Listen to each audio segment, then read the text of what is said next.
Hey there! In this tutorial, I will show you the possible ways to fix the saving problem in Microsoft PowerPoint. Let's get started.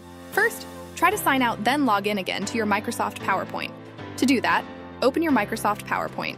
Go to File, at the bottom left columns click Account, and then at the User Information. Click Sign Out. After that signing out, log in again, then try to save your file if it solves the problem. The second way is repairing your Office program. To do that, press the window on your keyboard or type on your search bar menu in your Windows.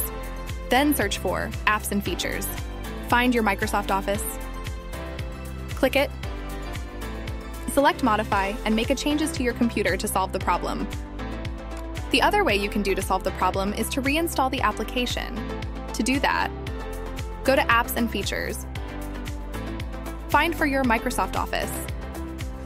Click it and select Uninstall. After the uninstallation process, reboot your computer, then reinstall Office from a Microsoft website. And that's the possible way to solve the saving problems in Microsoft PowerPoint.